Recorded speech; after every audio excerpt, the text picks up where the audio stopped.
सिंधु दर्शन यात्रा की बैठक के सिलसिले में राष्ट्रीय स्वयंसेवक संघ के केंद्रीय कार्यकारी सदस्य इंद्रेश कुमार उज्जैन पहुंचे। उन्होंने पहलगाम हमले में मारे गए लोगों की याद में एक स्मारक बनाने की बात कही। इसके बाद भारत माता मंदिर के बाहर पाकिस्तान के खिलाफ विरोध प्रदर्शन किया गया और पुतला जलाया गया। पहलगाम हमले के बाद वहां एक देशभक्ति का स्मारक बनना चाहिए जो आतंकवादियों के अमानवीय चरित्र के विरोध में देश प्रेम का प्रतीक हो। उन्होंने कहा कि पाकिस्तान को अब सबक सिखाने का समय आ गया है क्योंकि वहां के 5 हिस्सों में बगावत के संकेत हैं। विशेष रूप से उन्होंने कहा कि मुस्लिम समुदाय अब खुलकर पाकिस्तान और आतंकवाद के विरोध में सामने आया है।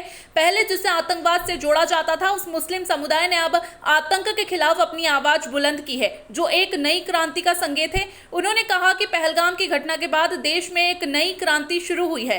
खासकर मुस्लिम समुदाय जिसे पहले आतंकवाद के नाम से जोड़ा जाता था अब आतंकवाद के खिलाफ अपनी आवाज बुलंद कर रहा है। वे लोग जो पहले पाकिस्तान के खिलाफ बोलने से कतराते थे अब खुलकर बोल रहे हैं।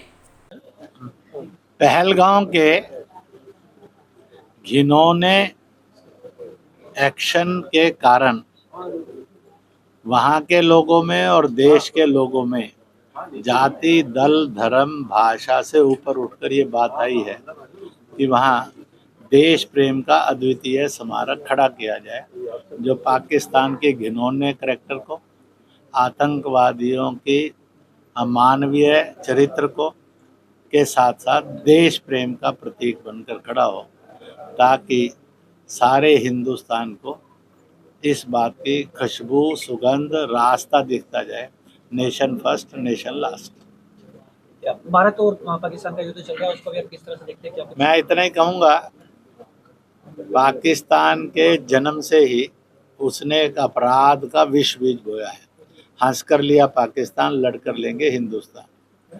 इसलिए वो 80 साल से लगातार सीमा और भारत में दखल देता रहा है, हिंसा की दखल देता रहा है, तरह तरह की हिंसा को बढ़ावा देता रहा है, दंगे के रूप में या आतंकवाद के रूप में।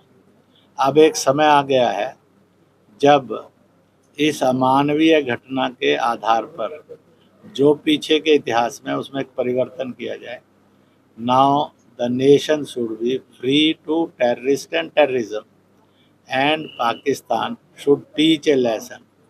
पाकिस्तान को सबक सिखाने का समय आ गया है और उसमें एक अलग से सिल्वर लाइन भी है कि पाकिस्तान 5 हिस्सों में बगावत के रास्ते पर है।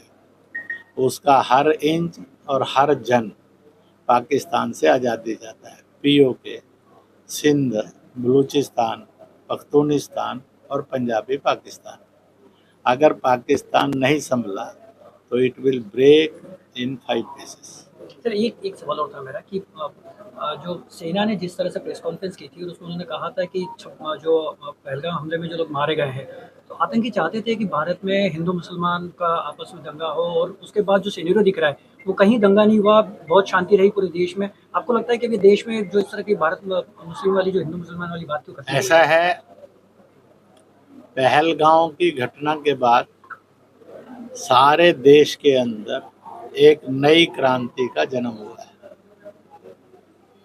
मुस्लिम समुदाय जो आतंकवाद के साथ जुड़ जाता था उसने उसके विरुद्ध आवाज बुलंद की। इसी तरह से पाकिस्तान पर बोलते समय में वो संकोच करता था, अब वह पाकिस्तान के विरुद्ध खुलकर आया है। तीसरी बात, हमेशा वो विपक्ष के चंगुल में फंसकर सरकार और सेना पर प्रश्न उठाता था। आज वो भारत सरकार के साथ और सेना के साथ खड़ा हुआ दिखाई देता है। विपक्ष में भी ये परिवर्तन है और इस प्रकार से समाज में भी ये परिवर्तन है, और इस परिवर्तन का लाभ इस युद्ध को जीतने में और देश को एक ताकतवर देश सिद्ध करते हुए पाकिस्तान को सबक सिखाना और भारत को आतंकवाद से मुक्त करना, बांग्लादेश में भी अल्पसंख्यकों पर जुल्म बंद होने का रास्ता प्रतिष्ठित होगा, यह विश्वास बनता है।